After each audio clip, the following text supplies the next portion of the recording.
Story recapped here. Today I'm gonna explain a comedy, horror, and thriller film called Fright Night 2: New Blood. Spoilers ahead, watch out and take care. One evening, a woman is pumping her gas at a remote gas station. While waiting for it to finish, she goes back inside her car to preoccupy herself when suddenly, a snarling assailant breaks through her car window. As it tries to reach for her, the assailant gets scorched from the rosary on her rearview window. She screams for help, but nobody is around. She notices that her gas tank is overflowing, so to save herself, she grabs her lighter and hops off the car before throwing the igniter towards it. Although the explosion sets the perpetrator on fire, it seems unfazed. She helplessly runs inside the desolate store, but the assailant gets to her before she can even call for help. Peculiarly so, the assailant's figure isn't showing up on the security camera footage, as it starts sucking her blood. At present times, a group of college students has flown to Romania for abroad classes, which includes Charley, alongside his best friend Ed and ex-girlfriend Amy. Despite being excited about the opportunity to be in Romania, Charley doesn't have everything in his favor because Amy still won't give him another chance in love.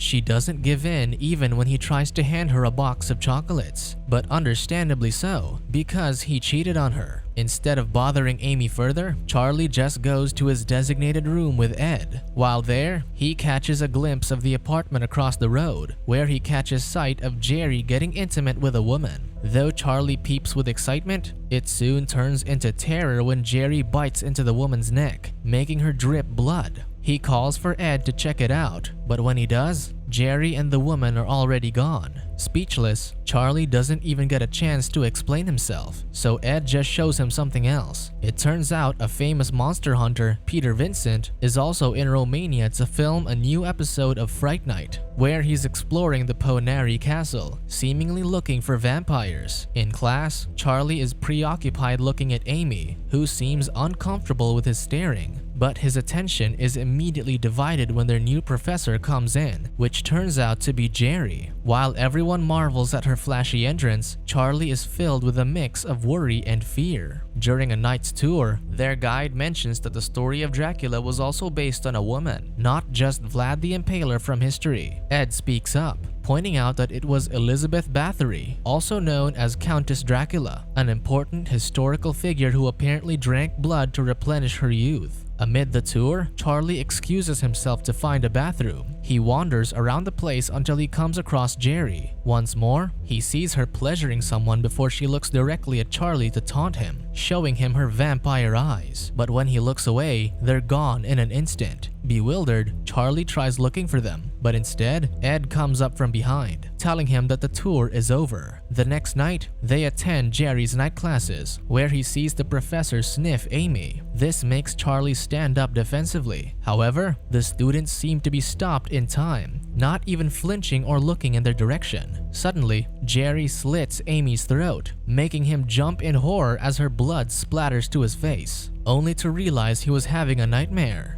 Despite this, Gerri insinuates that it wasn't merely Charley's dream, and it seems like she's messing with him using psychic powers. After the class, Amy checks on Charley if he's okay, so Charley takes his chance to give Amy some flowers, but she just thanks him without accepting the modest bouquet. Ed comes by, teasing him about the failed attempt at showing affection. However, Charley ignores it and asks him about Gerri instead. Despite Charley telling him that there's something weird about their professor, all Ed could comment on was her appearance. When he gets back to their lodging, he sees a police commotion in the lobby, apparently investigating a lost person case. Inside the room, he finds a note from Ed saying he snuck out to go somewhere, so Charley is left alone. During this moment, he sees Gerri across the window again, seemingly worried about the police. He stares in bewilderment as he sees her jump down from her window with ease, all while holding a large trash bag before driving away with it. Charley tries to chase the detectives, but he's already too late. Therefore, as an alternative, he sneaks inside Gerri's apartment instead. Inside her abode, Charley is greeted by darkness as the apartment's windows are tinted with a UV filter. Looking around, he comes across an old portrait of Gerri, but his snooping gets cut short when he hears footsteps arriving at the apartment. Thankfully, he finds an unlocked room to use as his hiding spot. Furthermore, he comes across a secret room that's hidden behind a bookshelf. The path leads him to a hallway with clocks all over the walls. Down the hallway, he ends up in front of a bathtub filled with blood. But as he hears the arrival of people within the secret room, he goes to hide inside the coffin, keeping the lid ajar. With a clear view of the bathtub, he watches as two people stand in front of it, one young woman and one old hag. While the apparent ritual goes on, he watches in fear as the old hag slits the woman's throat with telekinetic powers. Furthermore, she suspends the woman above the bathtub, draining her blood. While the old hag bathes in the blood-filled tub, she turns back to the young and attractive Gerri. However, Charley isn't as discreet as he thinks because Gerri stares straight at his hiding spot. When Charley tries to film her, he shakes in terror when his camera can't capture Gerri. When Gerri opens the casket, Charley distracts her with a flash of his camera before running away. He calls the police and tells them that a vampire has taken the missing people. Understandably so, they hang up on him. So instead, he runs straight to Amy to warn her. But when he arrives at her room, he sees that Gerri is already there. Nonetheless, Charley just tries to pull Amy outside. However, when he tells Amy that Gerri is a vampire, she just laughs at his face. Still, Charley is unwavering and grabs Amy's Bible to keep Gerri away. However, Gerri simply takes it away from him, not even flinching as the book touches her skin. Due to the unpleasant encounter, the professor takes her leave. But as Gerri waves Charley goodbye, he sees that her palm was actually burned from touching the book. Once the professor is out of Amy's room, Charley still tries to convince Amy of his theory. But due to their relationship conflict, Amy just kicks him out of a room. When Charley returns to his own room, he immediately researches Elizabeth Bathory, one of the earliest human beings rumored to be a vampire. Much to his shock, the picture of Elizabeth Bathory online is the same as the portrait of Gerri in her apartment. Suddenly, Ed surprises him behind his laptop, telling him about his night. However, Charley is still too wound up in Gerri being a vampire, so he tells Ed about it. This time, Ed somewhat believes him and even gives Charley an overview of Elizabeth Bathory's life as told from a comic book. Apparently, Elizabeth became a vampire after being bitten by one. The only thing that can bring her back to normal is by taking the blood of a virgin, born at the stroke of midnight during a blood moon. Ever since then, Elizabeth roamed free to look for what she needed. And so, Ed gets the idea of consulting Peter Vincent for help, realizing that Elizabeth is Gerri. Much to their surprise, they find Peter Vincent in a strip club, barely even acknowledging them seriously. He sets the record straight that he doesn't actually believe in monsters. Despite a seeming dead end, Ed manages to employ his help by offering money, so Peter agrees to help them in exchange for $2,000. They immediately set out into the night, where Charley runs into Amy. After seeing Peter with them, she connects the dots right away, knowing they're up to no good. Because of that, she comes along with them. As the group arrives at the subway, Ed tells Peter that they can get Gerri while she's at her weakest, then drive a stake through her heart. This makes Peter back out, so Ed raises the offer to $3,000. With the prospect of huge cash, Peter walks back with them. However, when the train arrives, Peter catches sight of Gerri inside the train car. She successfully spooks him away by showing him her vampire eyes. So he hurriedly walks off the train before the doors close, much to the group's dismay. Gerri walks slowly towards the group, with Charley shielding the two behind him. Although Amy tries to greet Gerri, her disguise falters when the man sitting on the train suddenly drops from his sitting position, revealing that Gerri was sucking on his blood earlier. Because of this, Gerri drops the facade and starts attacking the group.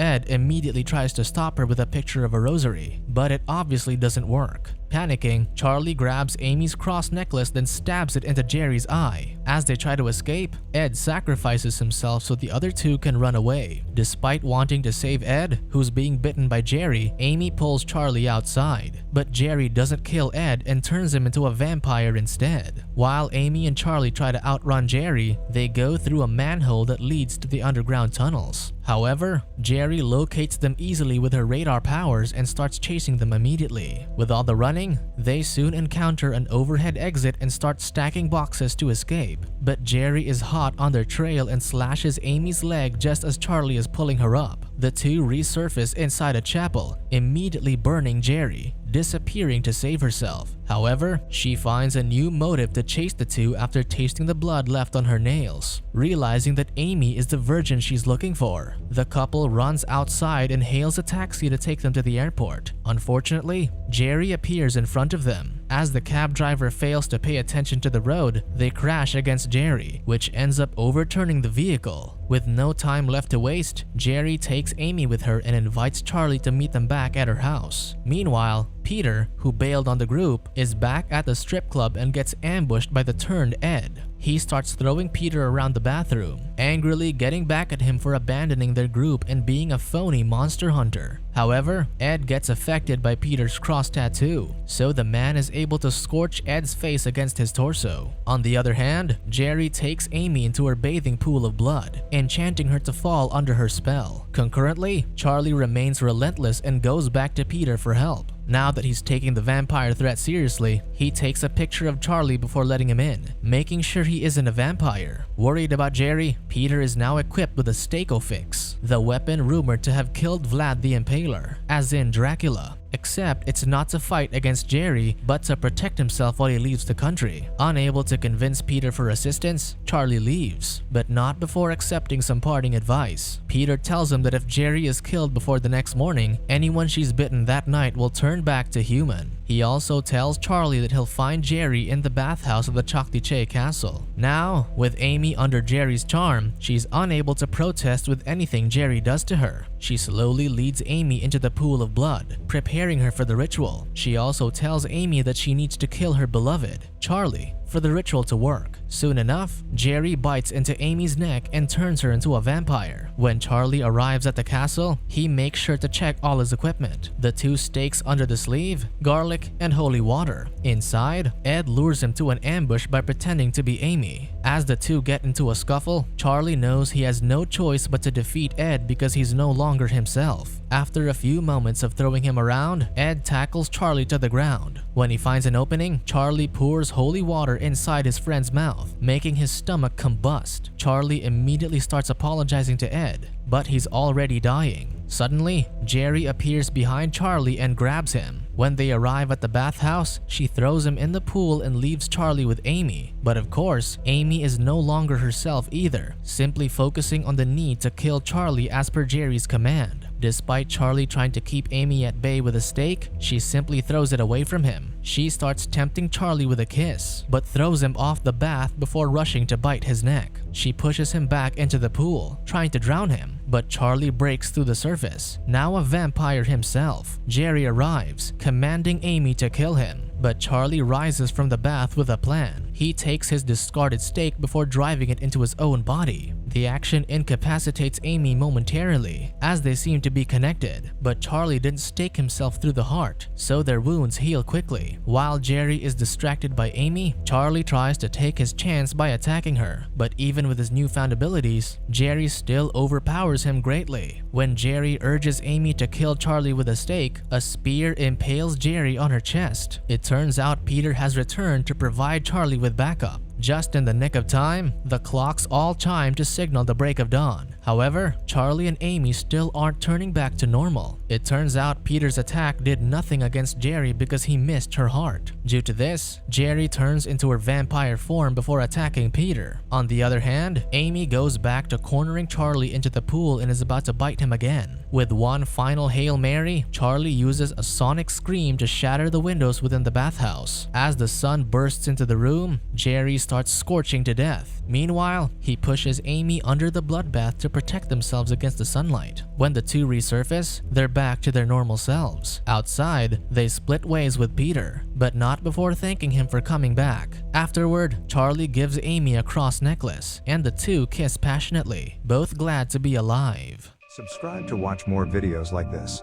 Turn on notifications. And leave a like, it really helps the channel out. Thank you for watching.